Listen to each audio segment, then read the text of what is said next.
Aujourd'hui, l'équipe de la Bibliothèque des Côtes d'Armor nous ouvre ses portes de leur site à Plérin pour nous parler des différents rôles et interactions de la structure avec les acteurs du territoire costarmorique. Vous le savez peut-être déjà, mais une autre antenne existe à Cavan et elle est ouverte au public. C'est d'ailleurs à Cavan que se trouve un important fonds breton à votre disposition. En premier lieu, j'ai été reçu par la directrice, Luce Pérez Tégédor, qui m'a expliqué toutes les grandes missions et les enjeux de la bibliothèque départementale. J'ai aussi pu obtenir les témoignages de plusieurs personnes qui exercent les métiers utiles au bon fonctionnement de la bibliothèque des Côtes d'Armor et qui participent entre autres à la dynamique de lecture publique du département. Vous allez découvrir leur mission, leur quotidien, ainsi que la force d'adaptation et de proposition dont ils font preuve. Je vous laisse avec Luce qui va introduire largement le rôle de la BCA. Donc je suis conservatrice territoriale des bibliothèques. Donc les conservateurs et les conservatrices territoriales de bibliothèques, ce sont les cadres fonctionnaires qui du coup dirigent les bibliothèques sur les territoires français. Au même titre qu'il y a des conservateurs du patrimoine dans les musées, il y a des conservateurs territoriaux de bibliothèques et c'est un métier assez rare et peu connu. Voilà, donc la Bibliothèque des Côtes d'Armor. Alors, la Bibliothèque des Côtes d'Armor, donc c'est une bibliothèque premièrement départementale. Il faut savoir que tous les départements en France ont une bibliothèque. Du fait en fait de la compétence départementale en matière de lecture publique qu'ont les départements depuis les lois de décentralisation en 1986, les lois de décentralisation de 1986. Et donc la décentralisation a confié au département la compétence de lecture publique, c'est-à-dire la mission, le mandat de mener sur un territoire départemental, sur l'ensemble de ce territoire, eh bien, une politique de lecture publique. Voilà, donc ça fait partie les départements en fait ont deux compétences en matière de culture obligatoires. Ce sont les archives départementales et la lecture publique. Donc la lecture publique fait partie vraiment des compétences obligatoires de l'échelon départemental en France. Voilà, donc ça pose vraiment la base en fait de notre action. Et donc nous, la Bibliothèque des Côtes d'Armor, donc la bibliothèque du département des Côtes d'Armor, a pour mission de mettre en œuvre la politique de lecture publique du département des Côtes d'Armor. Voilà. Donc du coup, les bibliothèques départementales, quelle est leur mission ? La mission d'une bibliothèque départementale, c'est d'être la bibliothèque des bibliothèques.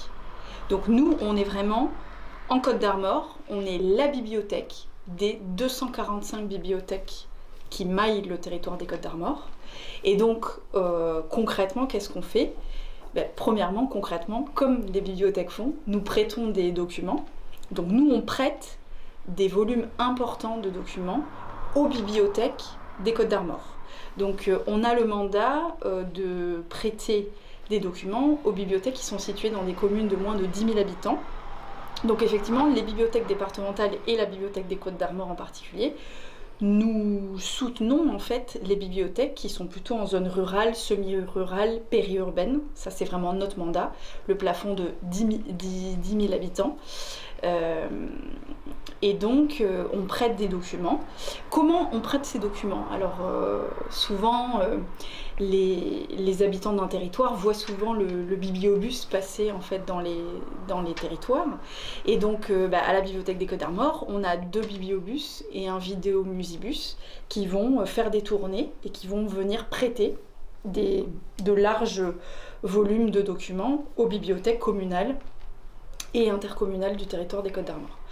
Après, on a aussi, outre le bibliobus, on a aussi des navettes. Donc c'est des utilitaires qui vont sillonner le département pour déposer des réservations, c'est-à-dire que les bibliothèques ont aussi la possibilité de réserver sur notre portail internet les documents qu'elles veulent et nous allons leur livrer sur place. Donc ça c'est la deuxième manière qu'on a de prêter des documents. Et puis sinon, on fait aussi de l'accueil sur place, c'est-à-dire que les bibliothèques peuvent venir ici sur notre site de Plérin, elles peuvent venir choisir dans nos magasins. Parmi les 300 000 documents que nous avons, elles peuvent venir choisir un certain volume de documents et les emporter dans leur bibliothèque pour les intégrer à leur collection. Donc ça, c'est vraiment Le cœur de notre action, c'est prêter des documents. Par documents, j'entends livres, CD, DVD, livres adultes, jeunesse, documentaires, voilà, vraiment tout un spectre assez large de documents. Maintenant, c'est Bruno qui va présenter son métier de chauffeur magasinier et la manière dont les flux de documents fonctionnent. Oui, ça fait 13 ans que je suis dans l'équipe et donc mon premier rôle quand je suis arrivé dans l'équipe, j'ai été choisi pour conduire les bibliobus, les vidéomusibus. Et donc aussi, je suis chauffeur lors de navettes.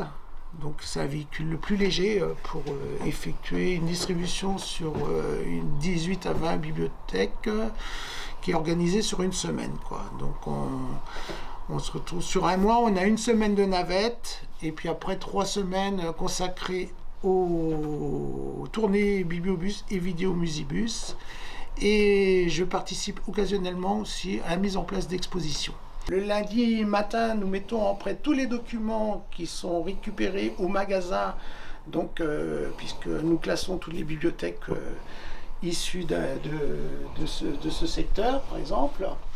Et nous mettons les documents en prêt et nous les chargeons dans le véhicule fourgon. Le jour J, nous effectuons notre tournée auprès des bibliothèques. Donc nous déposons 30 à 40 documents réservés et nous récupérons leurs documents qui, eux, ont préparé à l'avance après consultation du site, sur le site de la BCA concernant la liste des documents réservés par d'autres bibliothèques. Ça, c'est le mardi. Le mercredi, nous revenons à la BCA avec les documents récupérés de la veille. Nous les sortons de ce véhicule et nous les mettons en retour.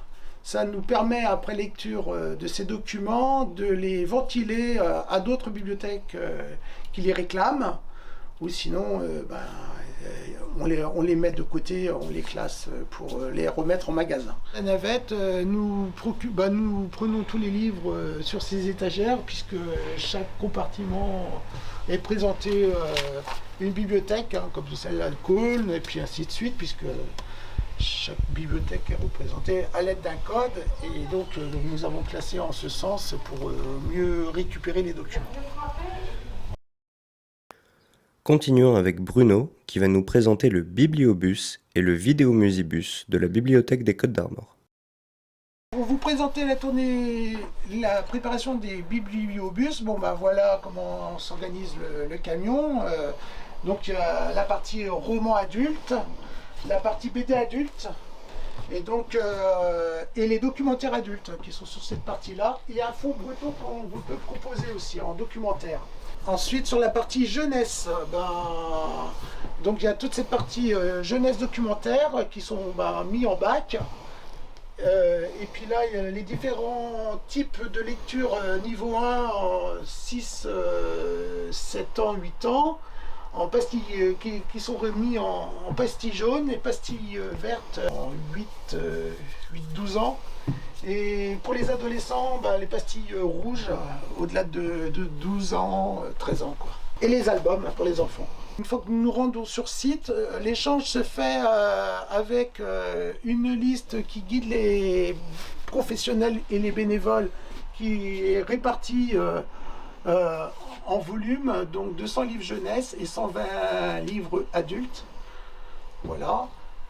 Et donc, pendant cet échange, nous sommes en bibliothèque à lire les retours. Alors, les bibliothécaires ou les responsables de bibliothèque ont déjà préparé à l'avance leurs romans classés par ordre alphabétique et les documentaires adultes en ordre chronologique. Et tout le reste de la jeunesse et les BD par thème. Pendant ce temps, les bibliothécaires ou responsables de bibliothèque choisissent les documents dans le camion. Nous mettons en retour à l'intérieur de la bibliothèque tous ces livres classés. Et au fur et à mesure, nous les approchons dans le camion. Et nous repartons à l'aide de piles le choix des documents faits par les bénévoles ou les responsables. Et nous mettons en prêt à l'intérieur de leur bibliothèque. Et à l'issue de cet échange, tous les livres que nous avons approchés en retour dans le bibliobus, qui sont entreposés sur cette table, sont ventilés selon leur état de vétusté. La veille de la tournée du bibliobus, le bibliothécaire prépare le camion en rajoutant des livres récents dans les endroits qui sont disponibles. Et il ajoute aussi des ouvrages neufs pour le rendre attractif lors du choix. Alors là, actuellement, nous sommes dans le Vidéomusibus. L'échange, préparation des tournées qui se font à l'identique du bibliobus, mais là, elles concernent 4 bibliothèques le jour J. Les tournées bibliobus sont programmées le mardi et le jeudi sur planning. Pour l'échange des documents, on se guide par rapport à cette liste théorique. Donc on propose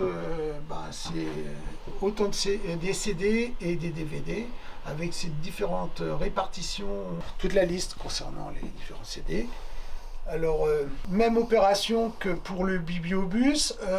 Donc là, il y a 2 équipes qui se rendent dans le camion le matin.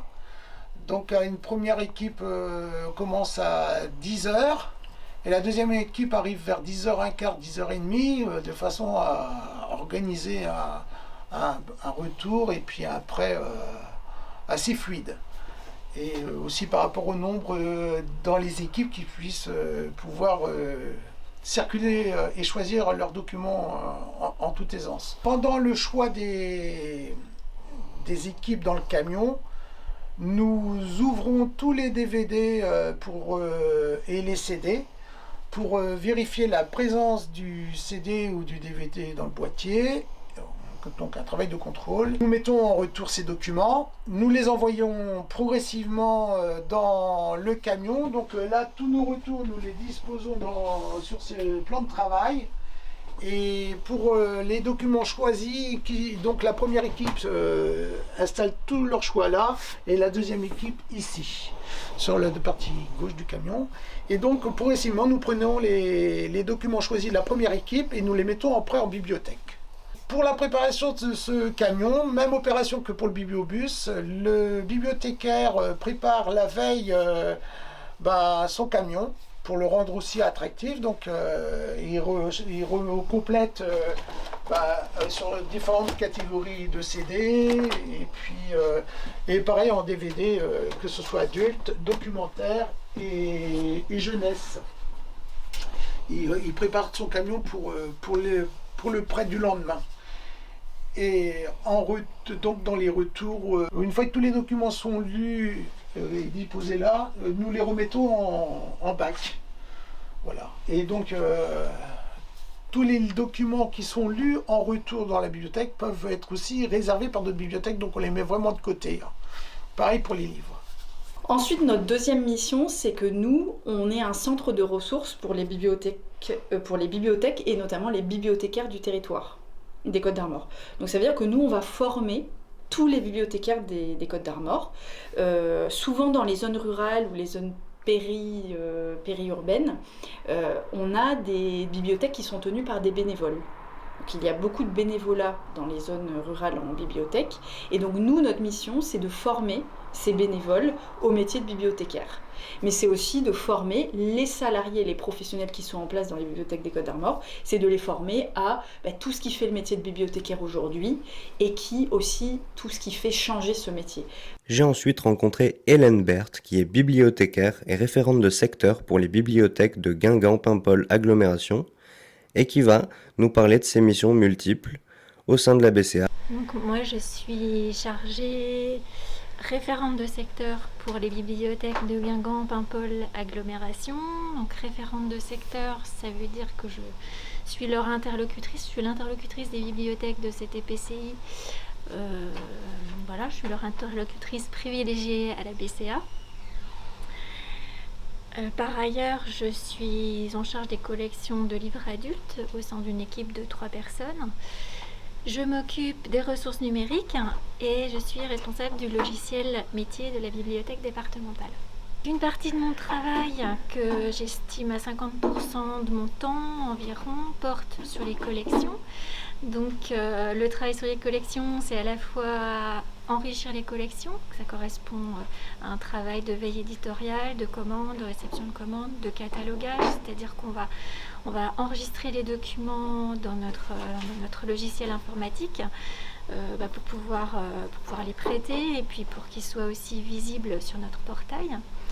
Et l'autre travail relatif aux collections qui est moins connu, c'est celui d'analyser les collections, qui va déclencher un travail de désherbage, ce qu'on appelle le désherbage, c'est-à-dire qu'on va retirer une partie des documents de nos collections en fonction de leur ancienneté, en fonction de leur état, en fonction de leur obsolescence et en fonction de leur taux de rotation, c'est-à-dire qu'on a une analyse statistique sur nos collections pour déterminer leur pertinence par rapport à nos missions. En fonction du travail de référent de secteur, eh bien, il y a un travail de conseil, de réponse aux questions des bibliothèques. Donc ça peut être par téléphone, ça peut être des échanges de mails, mais on se déplace aussi sur site dans les bibliothèques. Donc là, l'étendue des questions est très, très large. Ça peut aller de questions de problèmes juridiques par rapport au droit de prêt. Est-ce qu'on a le droit de sonoriser sa bibliothèque ? Ça peut être comment est-ce qu'on met en place du désherbage, ça peut être du dépannage informatique. Juste expliquer comment intégrer les notices de la bibliothèque départementale. Enfin voilà, tout type de renseignements qu'on peut apporter qui permettent aux bibliothèques qui sont souvent constituées, on a une grosse partie de bibliothèques qui sont constituées d'équipes de bénévoles, donc qui n'ont pas forcément eu de formation en bibliothèque. Donc justement, ça permet d'apporter un soutien pour que le fonctionnement soit le meilleur possible. Par rapport aux deux autres missions numériques et informatiques qui sont les miennes à la bibliothèque départementale, donc là, c'est essentiellement un travail de veille, un travail de suivi des usages, notamment pour les ressources numériques. Donc, il y a vraiment un suivi statistique des usages parce qu'on négocie les ressources numériques avec les éditeurs pour un certain volume d'usage, pour un certain nombre d'usagers. Donc on a vraiment un œil sur le pilotage de ces ressources pour garder une maîtrise de nos abonnements. Pour orienter une politique d'acquisition, je dirais qu'on a deux volets. On a un volet mission, grande mission des bibliothèques, c'est-à-dire les mots-clés, c'est formation, information, loisirs. Et par ailleurs, on a un volet qui correspond au projet d'établissement de la bibliothèque, qui va lui être vraiment orienté en fonction de l'analyse du territoire que l'on aura faite, des besoins que l'on aura constatés, documentaires, des spécificités de son territoire. Voilà, c'est vraiment les deux gros volets qui orientent une politique d'acquisition. Donc elle peut être formalisée dans un document, on peut avoir une formalisation, on peut l'écrire par morceaux. Comme nous le disait Luce un peu plus tôt, le métier de bibliothécaire est en constante évolution. J'ai donc demandé à Hélène de me dire quelles évolutions elle a pu constater ces dernières années et comment elle et ses collègues se sont adaptés à ces changements. Alors je vois trois évolutions, trois grandes évolutions. La première, alors c'est pas une évolution qu'on peut faire remonter à quelques années en arrière, c'est plutôt une bonne dizaine d'années en arrière, c'est vraiment la bascule dans un écosystème numérique Mais ceci dit, ça continue à impacter et je dirais que ça s'accélère à la fois les collections, ça impacte les services, ça impacte les conditions d'accueil, la médiation, ça impacte vraiment tous les aspects du métier. Une autre évolution importante en lien avec la crise du lien social, c'est la prise de conscience du fait que la bibliothèque est vraiment un levier pour l'inclusion sociale, pour l'intégration, pour la citoyenneté. Ça, c'est la logique des bibliothèques troisième lieu, et c'est vraiment une évolution importante de nos métiers, en tout cas des interrogations dans notre métier qui est très très présente. Et une dernière modification en fait de notre mode de pensée, de nos pratiques, c'est de vraiment se positionner pour que les usagers soient au centre de nos préoccupations. On a vraiment de plus en plus une réflexion par rapport aux postures d'accueil, par rapport à la constitution des collections. Ça peut aller jusqu'à faire participer les usagers à la constitution des collections. On a vraiment cette réflexion sur recentrer nos services sur les usagers.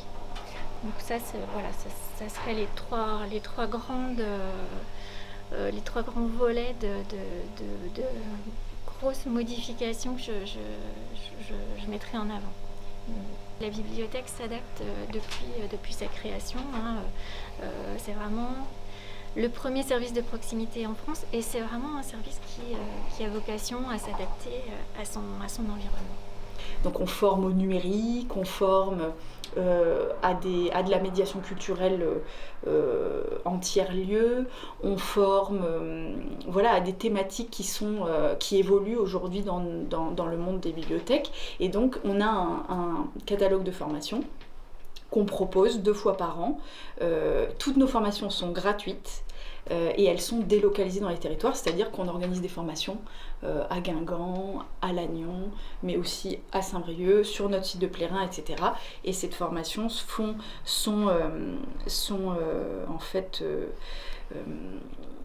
animés par des intervenants de haut niveau spécialisés dans les thématiques du catalogue de formation. Voilà, ça c'est la deuxième grosse mission qu'on a, donc après le prêt de documents, la deuxième grosse mission qu'on a, c'est les formations. Et puis enfin, quelque chose évidemment que nous faisons, sur lequel nous sommes fortement positionnés, c'est le numérique, puisque la culture digitale, l'inclusion numérique, fait partie des missions des bibliothèques aujourd'hui. La bibliothèque du XXIe siècle, ce n'est plus une bibliothèque avec que des livres. La bibliothèque du XXIe siècle, c'est un tiers-lieu où on vient accéder à une connexion internet, où on vient se former aux nouvelles technologies. C'est un lieu où on vient échanger, faire du lien social. Et donc, au titre de ces nouvelles évolutions de nos équipements de type bibliothèque, eh bien, le numérique, pour nous, c'est quelque chose de fort important, donc nous sommes positionnés assez clairement sur ce sujet-là, et donc nous prêtons, au même titre que nous prêtons des livres, nous prêtons aussi des outils d'animation pour pouvoir faire de l'action culturelle en bibliothèque, mais nous prêtons aussi du matériel numérique à nos bibliothèques, aux bibliothèques du réseau des Côtes d'Armor, pour que une bibliothèque communale puisse, si elle le souhaite, mettre en place des ateliers de robotique au sein de son équipement. Donc nous, la Bibliothèque des Côtes d'Armor, nous prêtons ce matériel, nous le mettons à disposition des bibliothèques des Côtes d'Armor et nous formons, puisque évidemment le numérique ne va pas sans médiation numérique, donc nous formons également les bibliothécaires des Côtes d'Armor à utiliser ces technologies, à utiliser ce matériel pour pouvoir ensuite mettre en place des animations numériques pour leurs usagers. Voilà, donc en gros c'est ce qu'on fait. Donc à la Bibliothèque des Côtes d'Armor, nos missions sont vraiment protéiformes, multiples, et elles sont tout à fait alignées avec le monde actuel et ses évolutions. C'est maintenant David Bucaille qui est en charge du numérique à la BCA, qui va nous parler des actions qu'il mène et des enjeux que représente le numérique pour les bibliothèques du territoire. Alors moi je m'appelle David Bucaille, je suis le webmaster de la bibliothèque des Côtes d'Armor et je suis aussi l'animateur multimédia. Et donc à ce titre-là, je m'occupe de tout le matériel et puis des animations autour de la médiation numérique, essentiellement le numérique culturel. Donc mes missions concernant le site internet de la BCA, c'est de faire en sorte que le site soit toujours accessible, que les bibliothèques puissent s'y connecter, faire des réservations, s'inscrire à des formations, consulter le catalogue, télécharger leurs notices. Voilà, il y a tout le travail de webmaster éditorial autour du site de la BCA.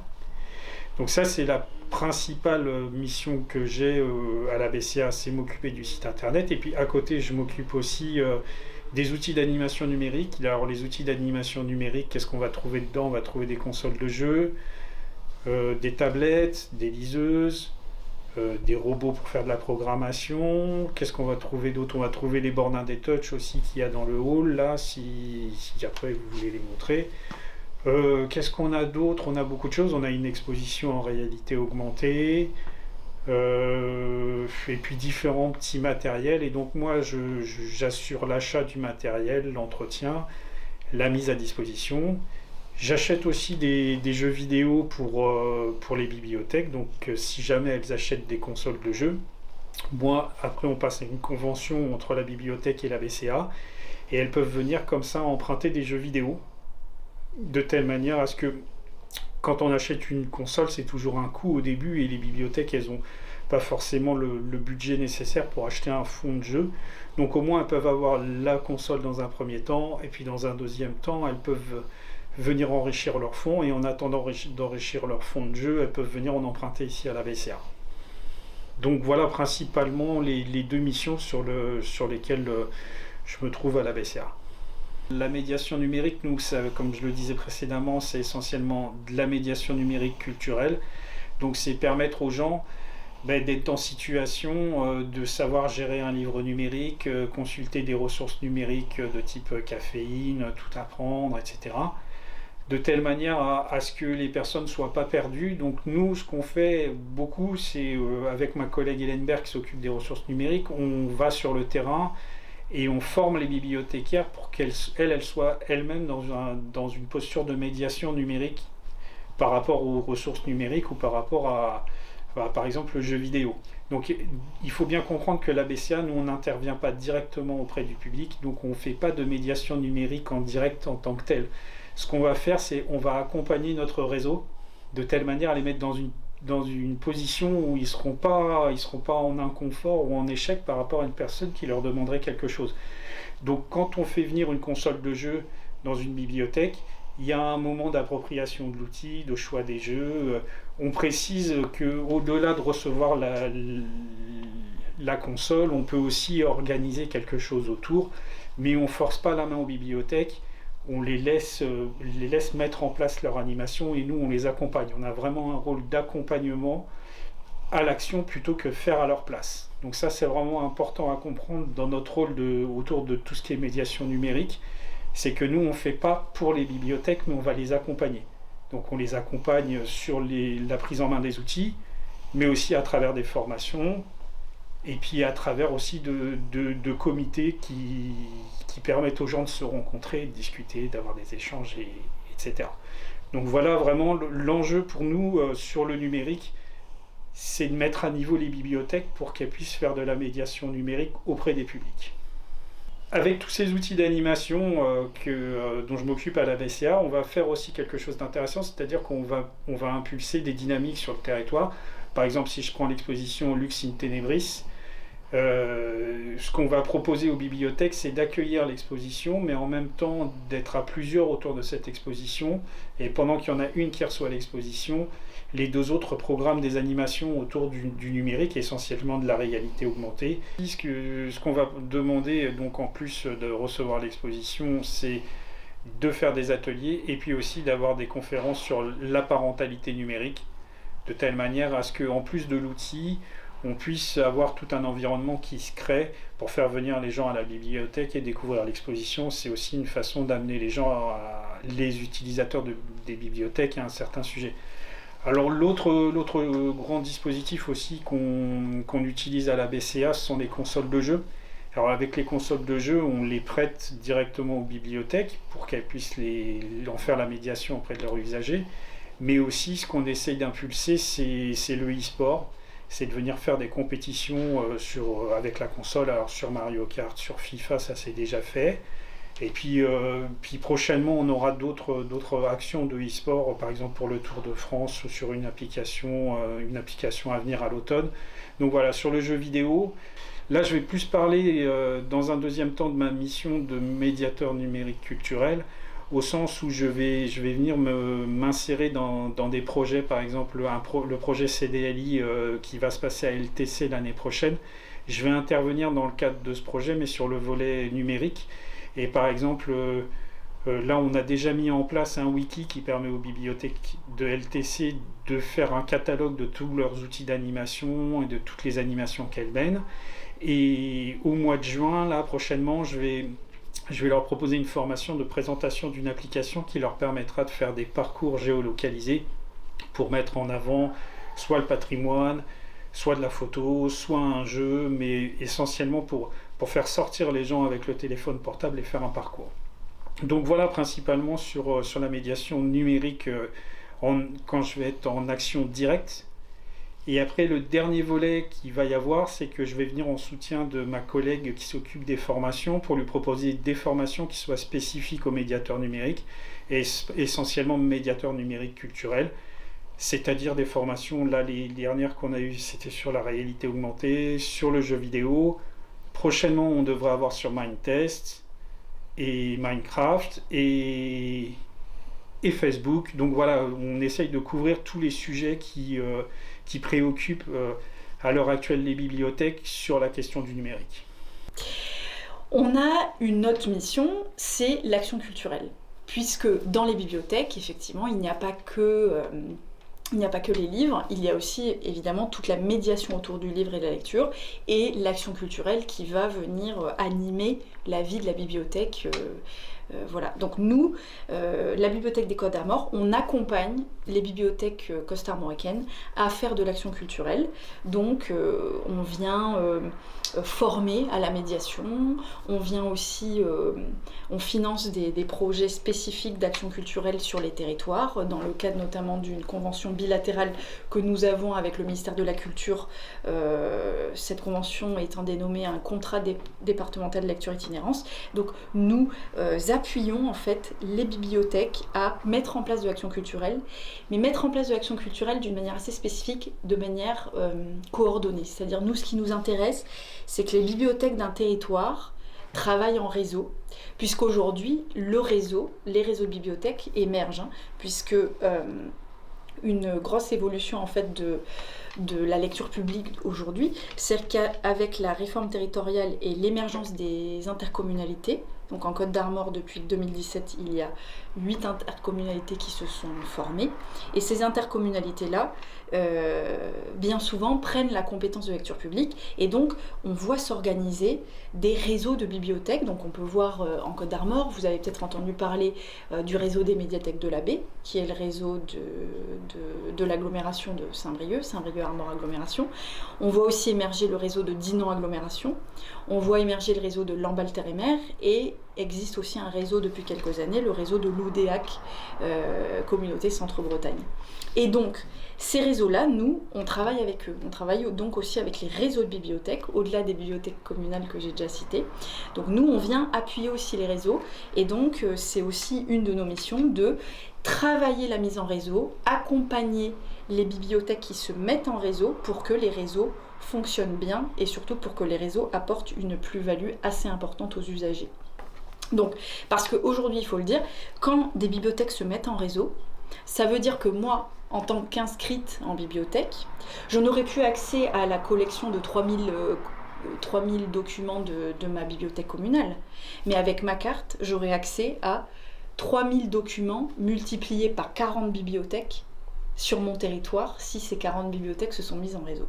Et je pourrais par exemple emprunter un livre à Guingamp et le rendre à Ploumagoire.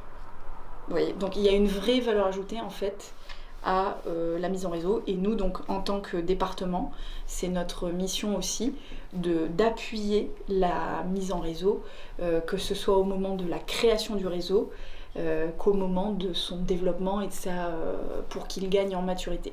Voilà, donc on travaille là-dessus. Après, nous, la Bibliothèque des Côtes d'Armor, qu'est-ce qu'on fait aussi? Bon, au titre des compétences obligatoires du département, il y a donc la lecture publique en matière culturelle, mais les départements travaillent aussi beaucoup sur l'action sociale. L'action sociale étant au cœur de l'action départementale. Et donc nous, à la Bibliothèque des Côtes d'Armor, nous avons à cœur de travailler le lien culture-sociale.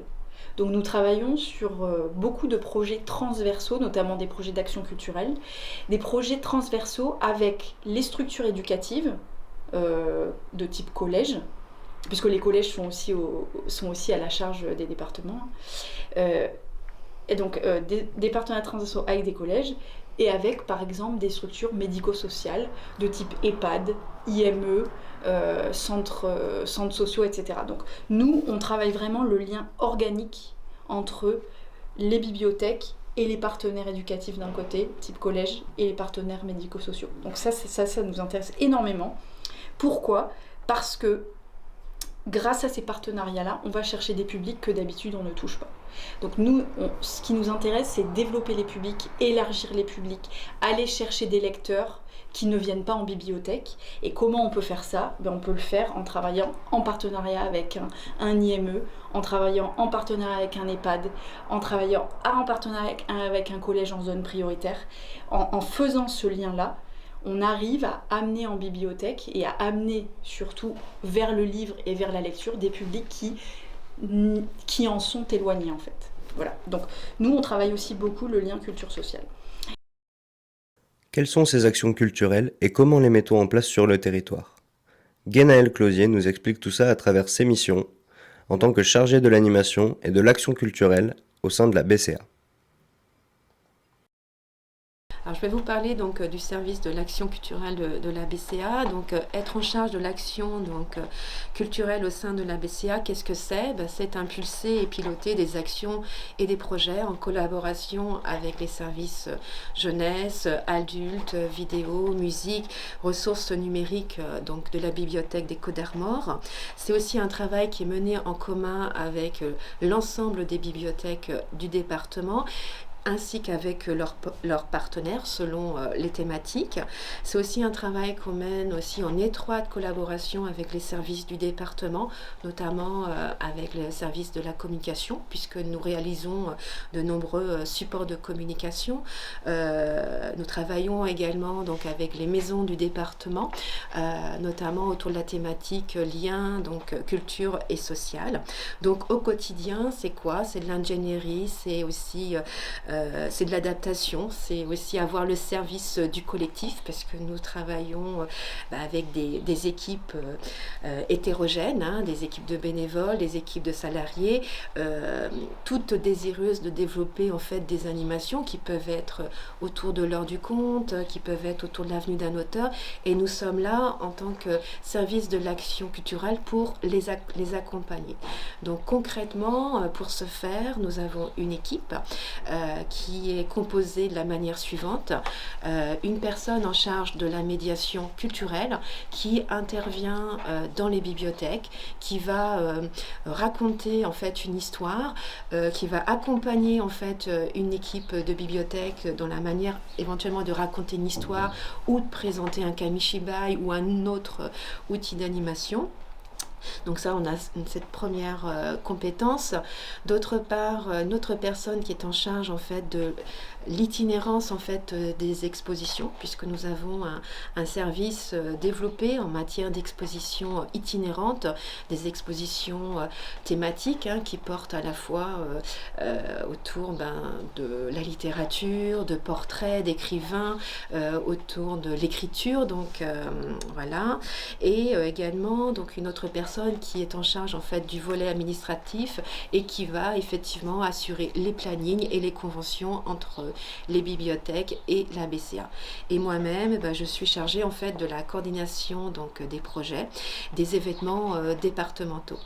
Donc concrètement, en termes d'action, pour illustrer, puisque les actions, elles sont multiples, hein, elles touchent à la fois de la petite enfance jusqu'aux personnes aînées, en passant par effectivement des axes plutôt qui se sentent plus autour des publics éloignés.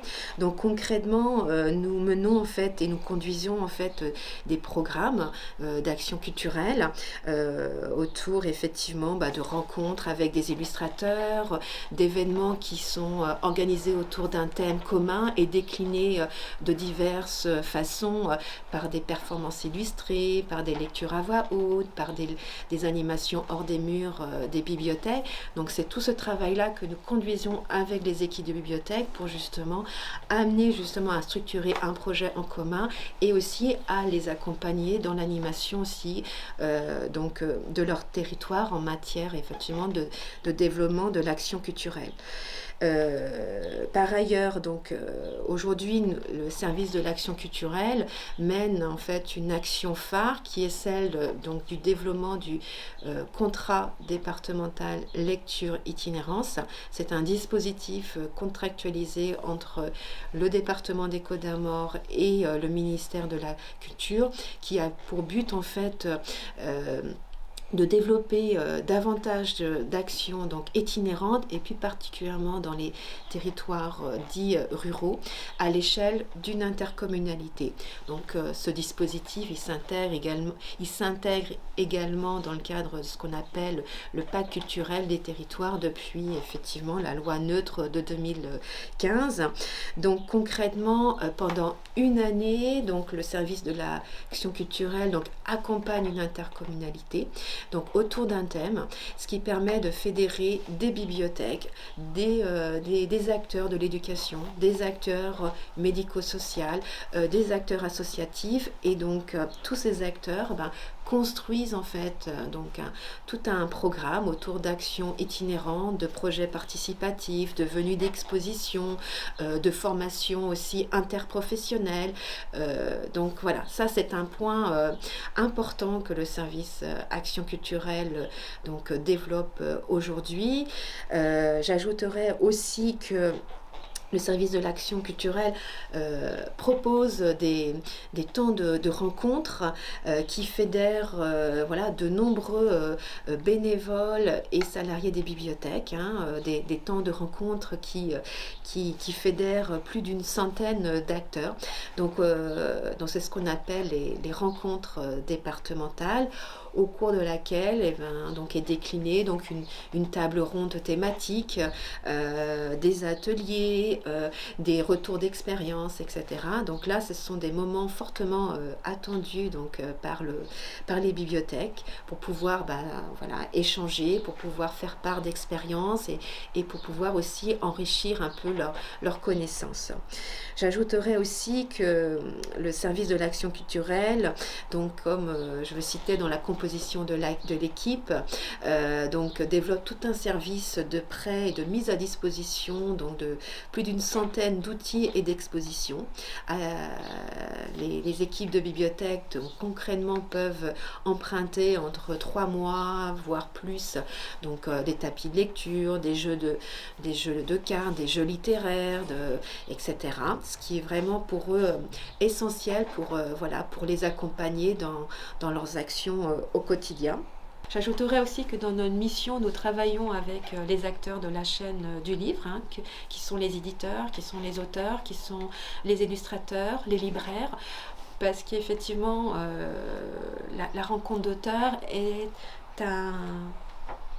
est une action culturelle fortement attendue et fortement développée dans les bibliothèques. Et donc c'est notre travail que nous menons au quotidien, au travers justement de ces diverses programmations départementales. Donc voilà, c'est vraiment un travail d'une grande richesse parce que ça permet de créer justement le lien entre justement les publics, les jeunes, les moins jeunes et les auteurs. Et ce sont des rencontres vraiment primordiales pour justement permettre permettre à ce que ces collégiens, ces enfants puissent lire en fait les livres et puis avoir le plaisir notamment d'ouvrir en fait ces livres. Donc ça c'est vraiment un point important, la rencontre d'auteurs. J'ajouterai aussi que nous assurons en fait également au quotidien une mission un peu transversale, notamment au travers en fait d'un dispositif qui s'intitule Facile à lire, qui est un dispositif qui a pour but en fait d'accompagner des publics éloignés de la lecture. Donc pour ce faire, nous animons en fait un comité de pilotage qui regroupe un comité en fait de sélection qui regroupe des acteurs du livre, des bibliothécaires, bénévoles salariés, également des documentalistes et également des professionnels de structures, notamment le CLPS, Adéléa, donc de structures vraiment spécialisées dans la lutte contre l'illettrisme. Au titre de mission également, nous accompagnons les projets de bibliothèques et de médiathèques, puisque sur le territoire des Côtes d'Armor, toutes les communes n'ont pas forcément de bibliothèque encore. Donc, et on voit de plus en plus des bibliothèques qui évoluent. Donc on voit des projets de construction de bibliothèques, des constructions de médiathèques, des réaménagements, des agrandissements de médiathèques, etc. Et surtout on voit beaucoup de projets émerger où la bibliothèque vient évoluer en tiers-lieu. Donc on a beaucoup de projets comme ça de construction de tiers-lieux et donc ou de construction de projets hybrides, vous voyez, qui allient bibliothèque et espaces socio-éducatifs. Voilà, on a comme ça des bâtiments hybrides qui se mettent en place. Et donc nous, la Bibliothèque des Côtes d'Armor, on apporte une expertise, une ingénierie pour accompagner en fait ces projets-là. Donc on vient en appui et on appuie donc les communes à porter, à faire émerger ces projets qui sont d'ailleurs financés en termes d'investissement par le département, mais aussi par l'État, la DRAC Bretagne, avec qui nous travaillons main dans la main. Vous avez pu découvrir ou redécouvrir la manière dont vos livres, films et séries favoris arrivent dans vos bibliothèques et comment ces lieux sont animés. Je vous donne rendez-vous pour le 3e et dernier épisode de ce documentaire à Guingamp, au Centre d'art Gouinzegal. A tout de suite!